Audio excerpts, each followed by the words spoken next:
Bonsoir à tous et bienvenue sur le plateau d'Un cœur qui écoute, votre émission de spiritualité. Aujourd'hui, alors que les amateurs de rugby sont en train de vibrer avec l'ouverture de la Coupe du Monde en France, nous avons le plaisir de recevoir Joël Thibaut, qui, donc le titre, c'est L'aumônier des champions, préface d'Olivier Giroud, paru aux éditions du Cerf. Merci beaucoup Joël d'être présent parmi nous. On va parler du contenu de ce livre, c'est-à-dire de votre vocation.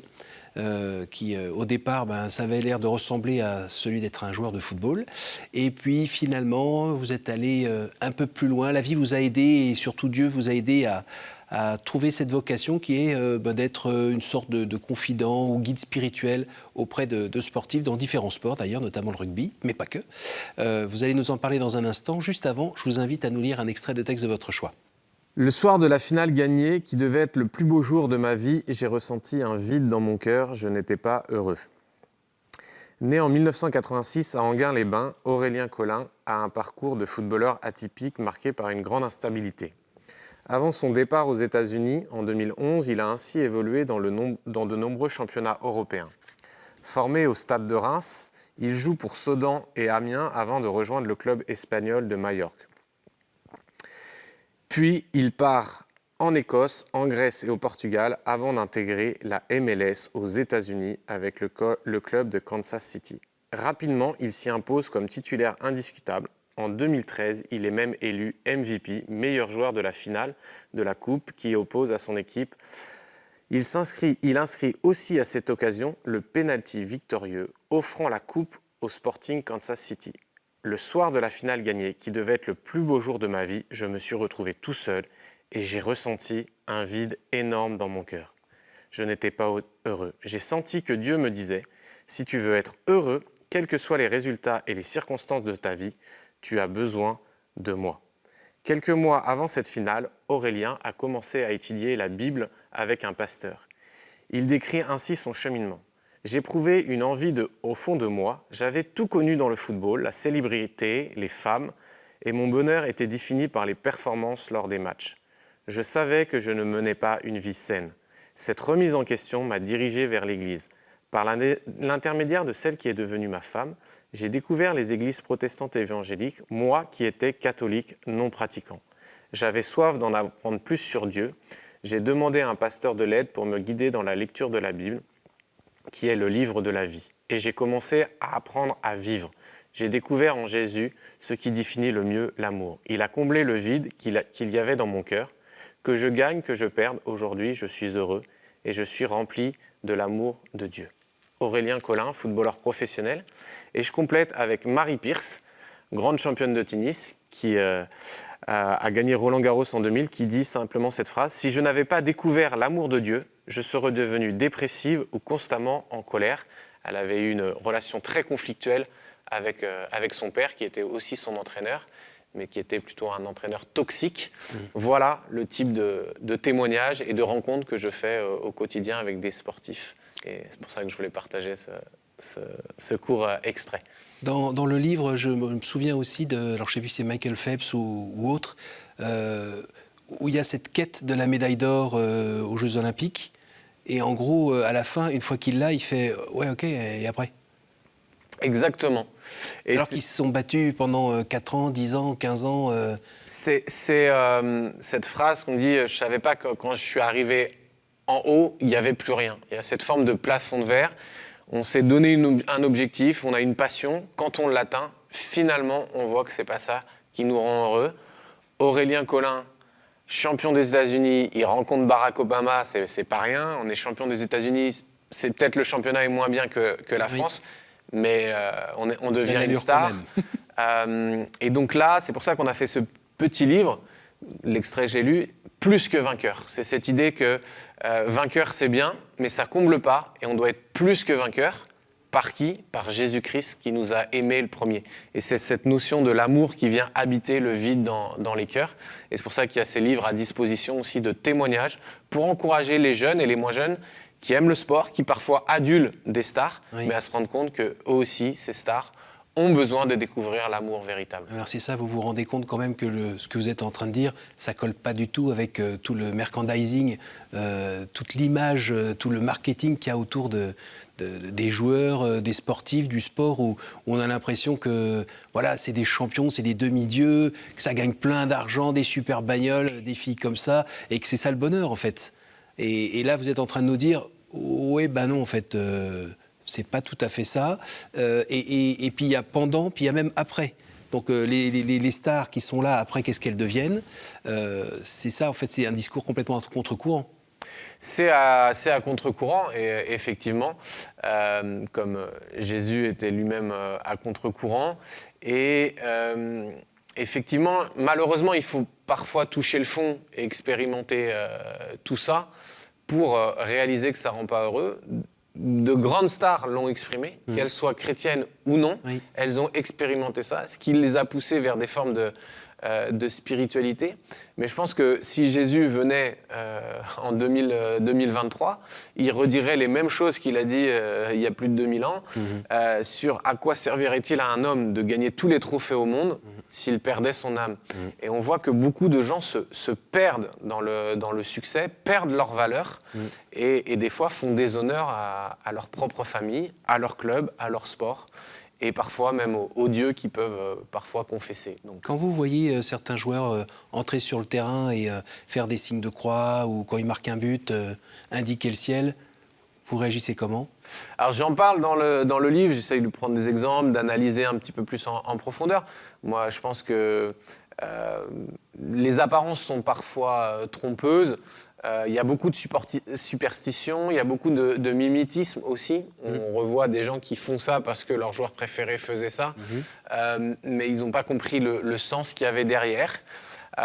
Après, ça peut être le déclenchement d'un cheminement spirituel aussi. Je connais un joueur, Ricardo Caca, qui a expérimenté ça, qui a été Ballon d'Or, et qui est un ami d'Aurélien Collin, qui va dire quand il arrive au Real Madrid, après avoir quitté le Milan AC, qu'il pensait qu'à chaque fois qu'il marquait un but, qu'il célébrait Dieu, qu'il remerciait, et que ça marchait bien, c'est que Dieu le bénissait, et donc qu'il faisait les bonnes choses. Et puis quand ça marchait moins bien, c'est que soit il priait pas assez, soit il faisait pas assez bien les bonnes choses. Et il a découvert un mot dont j'explique dans le livre, c'est la notion de la grâce. On vit dans une culture de la performance. Il faut faire pour être accepté, pour être aimé. Et avec Dieu, c'est l'inverse. C'est Dieu qui nous accepte, qui nous aime. Et il vient nous transformer pour qu'on change. Et donc ce rapport est vraiment à contre-courant, mais fait du bien pour les sportifs qui l'embrasent. Mais c'est un combat de toute une vie pour tout à chacun, parce que nous n'aimons pas la grâce. Votre parcours personnel, c'est pas une gentille ligne droite qui monte régulièrement. Il y a des à-coups. Il y a un moment où vous avez rencontré Dieu d'un peu plus près. Mais quand on regarde quand même, on voit des moments assez forts, comme cette histoire scolaire qui a mis le bazar un peu quand même dans votre relation avec votre père. Oui, exactement. C'est ces premières blessures dans ma vie où je passe par un moment d'échec scolaire dans une matière, on va dire, ou de difficulté.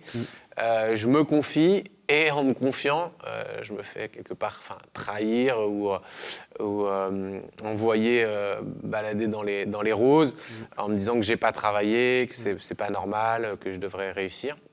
Et ça brise la confiance.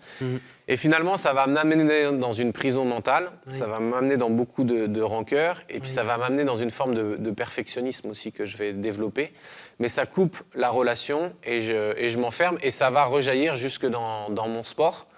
Et puis dans tout le développement de ma vie d'adulte, ça va mettre du temps à se décanter. Il va y avoir toute une période de pardon aussi par lequel je vais devoir passer. Oui. Accepter de pardonner mon père, demander pardon et rétablir la relation. Donc ça a été un long processus. Dieu m'a fait le cadeau de mettre ma femme, celle qui est devenue ma femme, à mes côtés pour m'aider à ouvrir les yeux aussi, ce que j'explique dans le livre. Et puis il y aura eu d'autres moments où, dans ma vie, avec le chapitre sur le placard, où je explique comment cette blessure paternelle ressort dans ma vie professionnelle, Oui. tout en étant dans le ministère. Et les Dans la notions de relation avec les contrôle, autres. la notion de contrôle Oui. aussi, de hiérarchie, Oui. comment D'abus on gère de- ça, les abus d'autorité aussi, Oui. qui peuvent exister. Malheureusement, on en parle de plus en plus avec les phénomènes MeToo dans différentes sphères de la société et différents registres. Et donc, ça a été des épreuves qui m'ont aidé à grandir finalement. J'aurais pu sombrer à chaque fois. Alors au départ, j'avais sombré parce que je m'en suis mal sorti. Oui. Et puis après, j'ai appris avec l'aide de Dieu à abandonner ces choses-là, à me confier en lui. Est-ce qu'il y a un moment où vous avez fait une rencontre interpersonnelle avec le Christ ? Alors, ma rencontre avec le Christ, elle est des instants de tous les jours, mais c'est vrai qu'il y a cet élément déclencheur quand j'ai 18 ans, que je me destine à partir en université de sport. Et moi qui pensais avoir une vie très réglée et tout bien faire, et qui avait mon propre code de moralité, en fait, où je me faisais mes propres règles. Je ne fumais pas, je ne buvais pas. Je me droguais pas, voilà, je consommais un peu de pornographie, mais je disais que ça pouvait passer. Mais j'avais une vie plutôt rangée, et puis si Dieu avait existé et qu'il y avait un paradis, il me l'offrirait. J'étais pas un grand méchant, mais j'oubliais toute la haine et la méchanceté que j'avais vis-à-vis de mes parents. Et puis finalement que j'avais pas de relation avec Dieu. Et face à ça, à un moment comme ça allait plus, j'étais pas bien dans mon sport. Je me suis dit, je vais me lâcher, je vais faire comme mes autres copains, même certains qui vont à l'église, je vais boire comme eux, je vais faire la fête. Et puis là, ça a été... je raconte dans le livre, j'ai fait n'importe quoi, et ça m'a amené un cri du cœur. Et c'est là où j'expérimente la paix de Dieu.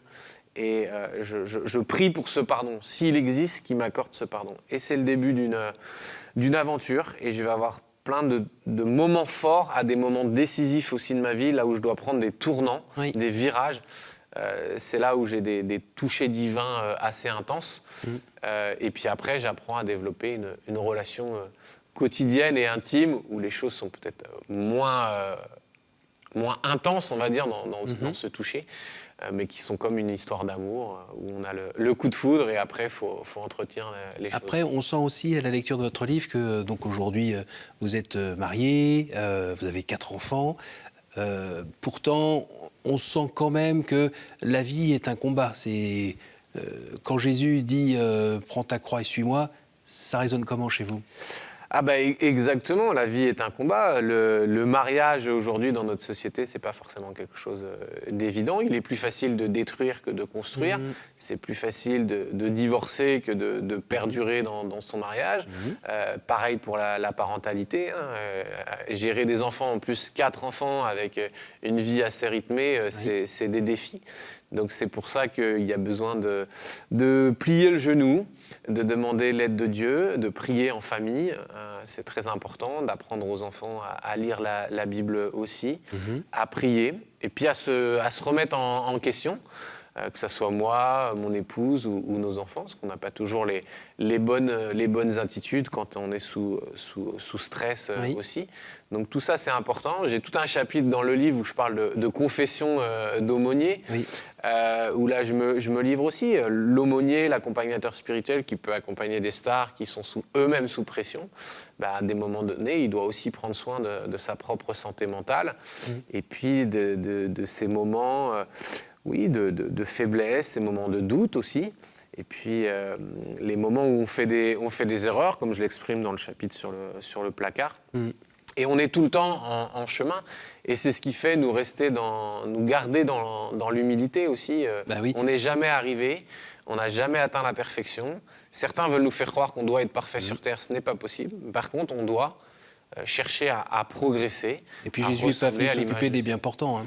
Exactement aussi. Mais une fois qu'on est engagé avec lui, on peut se considérer comme bien portant et délaisser les fondamentaux. Et quelque part, la foi, c'est c'est un recommencement tous les jours, c'est quelque part renaître de nouveau tous les jours, si je puis dire, même si pour nous, dans la foi protestante, il y a un moment clé, mais c'est cet abandon. On ne peut pas marcher en pilotage automatique. C'est dangereux. C'est dangereux dans une vie spirituelle. En lisant votre témoignage avec la simplicité avec laquelle... et l'authenticité avec laquelle vous nous partagez justement ces moments plus difficiles, qu'on a tous plus ou moins expérimentés, je me disais que c'était sans doute aussi une des raisons qui vous permettait de pouvoir être proche de sportifs, parce que vous connaissez une partie de ce qu'ils vivent, des tentations qu'ils peuvent avoir. On parlait tout à l'heure de l'argent, d'accord, mais il y a surtout les milieux, les gens qu'on fréquente.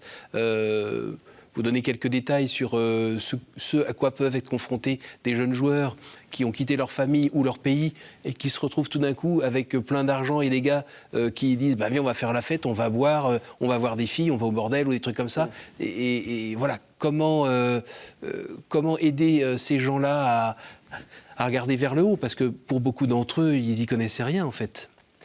Oui, c'est ça. Alors après, il y a la jeunesse de vouloir croquer dans la vie à pleines dents et partir dans des dérives. Mais en fait, je pense que c'est aussi notre responsabilité en tant qu'Église de raconter la bonne histoire.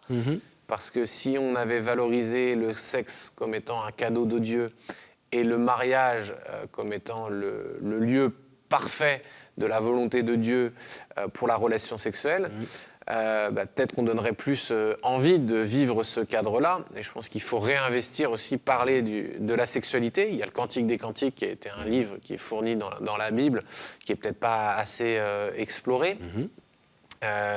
Et puis, peut-être aussi, on a fait du sexe une idole dans nos sociétés. Donc ça, c'est le danger. J'en parle souvent avec les sportifs. Contre-argument, je dis peut-être, contrairement à l'islam, qui nous propose une vision, pour ma part, assez charnelle du paradis, je ne pense pas qu'il y aura d'activité sexuelle dans l'éternité, d'après les textes, parce que finalement, être unis à Christ, puisque l'Église est l'épouse, ça sera une intimité et un amour tellement fort que ça remplacera la sexualité. Alors la sexualité est bonne dans le cadre du couple, mais ça sera au-dessus de ça. Alors je leur dis souvent pour les taquiner un petit peu, parce qu'il y a un petit côté où j'aime bien rigoler avec les sportifs, mais peut-être suivre Jésus, c'est pas le meilleur chemin pour eux, entre guillemets, mais c'est celui qui mène vers l'éternité et vers l'amour parfait. Alors il faut parfois sacrifier cette sexualité à outrance et le faire dans le bon cadre. Et beaucoup aujourd'hui reconnaissent que s'ils avaient su, plutôt si on leur avait dit, ils auraient fait attention. Donc c'est aussi ça, c'est interpeller. Après, il y a d'autres dangers plus subtils, c'est ceux qui ont une vie bien rangée, c'est aussi mais comme tout à chacun, c'est l'orgueil qui guette la célébrité, la notoriété, les sollicitations à outrance, et finalement c'est nous qui venons au centre du projet, et Dieu vient juste saupoudrer, être la petite cerise sur le gâteau, et il n'est pas vraiment le centre, il est juste celui qui nous protège et qui nous aide à continuer à avoir du succès. Alors que le livre aussi interpelle sur avoir une intimité avec Christ, se laisser aimer en profondeur. Donc je prends souvent cette image d'un sportif s'entraîne tous les jours, au moins 1h30, 2 heures par jour, pour préparer un match qui va durer 1 heure, 1h30, une compétition des fois 10 secondes. Mais est-ce qu'il prend le même temps de préparation avec Dieu pour travailler sur son caractère? Et c'est le défi pour chacun d'entre nous. Comme le trader, le trader qui va passer plein de journées, ou même beaucoup, comme vous dites, le défi de chacun d'entre nous. On passe beaucoup de temps dans son travail, voire dans ses passions, et qu'est-ce qu'on réserve à Dieu? Voilà, c'est ça, cette notion. Alors, si j'étais un petit peu taquin avec ceux qui aiment beaucoup cette notion de l'argent que je dénonce, et cette dîme, ces 10% qu'on devrait reverser à Dieu, alors soi-disant à Dieu. Je ne sais pas où est la Banque de Dieu, mais je sais où est la Banque de France, mais, et la banque de certains télé-évangélistes qui se font du fric sur le dos des gens. Mais est-ce qu'on donne une dîme de notre temps à Dieu? Est-ce qu'on peut donner 3 heures? On voit que David, le roi David, qui est pourtant un roi, prenait 3 temps dans la journée. On le voit dans le rythme avec les psaumes. Ça peut être une interpellation. C'est pas besoin de prendre 1 heure à chaque fois, même si ça pourrait rejoindre, mais de prendre plusieurs temps, matin, midi et soir, d'avoir des coupures, des temps de méditation, de repos.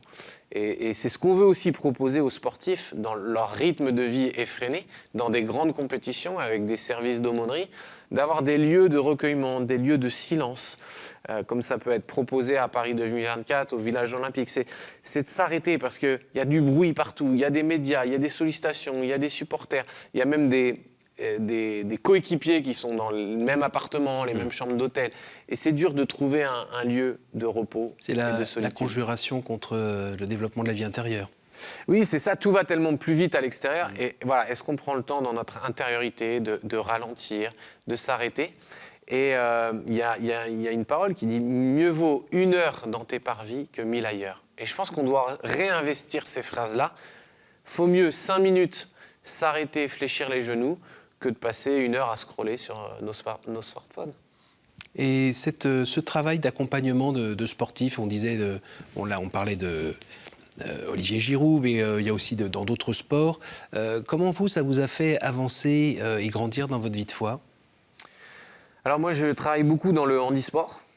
J'ai fait les Jeux paralympiques à Rio et c'est vrai que je suis très admiratif de ces sportifs et de ces champions parce qu'ils ont beaucoup à nous apprendre. Ils sont peu médiatisés, mais ils travaillent des fois plus dur que des sportifs valides. Et puis, ce que ça demande en termes d'effort, moi je trouve ça remarquable et ça m'apprend quand je veux me plaindre et que je sais que certains de mes amis sportifs, il leur manque 2 bras et 2 jambes, mais qu'ils ont la joie de vivre, alors aussi lié à leur foi. Ça n'empêche pas qu'on peut être handicapé physiquement et aller bien dans son cœur, mais j'ai aussi rencontré des athlètes handisport qui allaient mal, qui avaient des problèmes d'orgueil aussi, des problèmes de convoitise. Donc, le plus grand handicap de notre société, c'est pas celui de physique, parce que Dieu prend chacun comme il est, et il aime chacun avec une jambe en moins ou pas, mais c'est le handicap qu'on a au niveau du cœur, la noirceur de nos cœurs. Et on se pose beaucoup de questions sur le monde du sport. Pourquoi il y a autant de violence, d'agression, de perversion ? Mais la question, elle est la même, le cœur de l'homme. Et le seul qui est venu transformer ce cœur, c'est Jésus. C'est lui qui propose des choses concrètes et notre société n'en veut pas.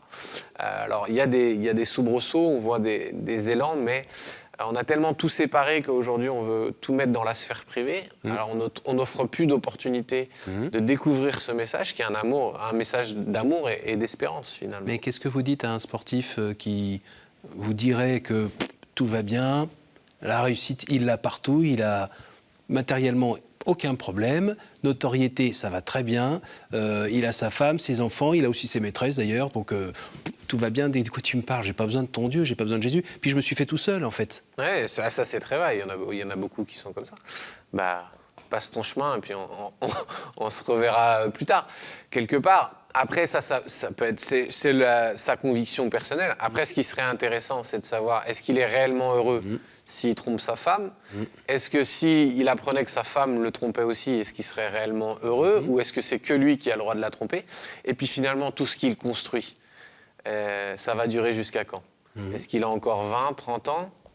Ce que Jésus lui propose et ce que je vais lui proposer par son intermédiaire, c'est une vie à beaucoup plus long terme. Et finalement, cette quête du sens, de l'éternité et de la paix intérieure. Donc je pense qu'on peut s'illusionner avec beaucoup de choses. Et il y a des gens qui sont très heureux comme ça. Oui. Mais l'après, qu'est-ce qui se passe finalement ? On arrive à la fin de cette émission. C'est le moment pour moi de vous poser 3 courtes questions avec de courtes réponses. Un chiffre entre 1 et 10, s'il vous plaît. 7. Quel conseil donneriez-vous à quelqu'un qui aimerait rencontrer Dieu ? De lire la Bible et puis de demander à rencontrer un pasteur, par exemple, ou un prêtre pour échanger. Une nouvelle fois ? Je prends 10, c'est mon nouveau poste au foot. Donc, En dehors de la Sainte Famille, quel est le personnage biblique qui vous touche le plus en ce moment ? Là, je suis en ce moment Néhémie, en tant que leader qui doit rebâtir pour la gloire de Dieu. Donc je l'étudie en église, donc ça me parle beaucoup.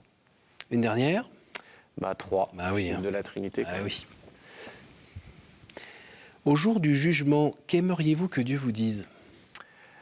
Bon et fidèle serviteur, rentre dans la maison de ton Père. Merci beaucoup Joël, merci d'être venu nous partager ce qui vous fait vivre. Et puis, merci pour ce travail que vous faites auprès des sportifs. Là, j'imagine que vous allez regarder les matchs à la télévision, aller voir des sportifs d'un peu plus près. Exactement, la Coupe du Monde de rugby qui est là, j'accompagne des joueurs du 15 de France, et puis les Jeux paralympiques et olympiques à Paris, et puis plein d'autres événements où il y a des événements qui demandent des services d'aumônerie, donc beaucoup de gens à former et à mettre en place. Il y a beaucoup de belles perspectives. Et on sent que c'est en développement.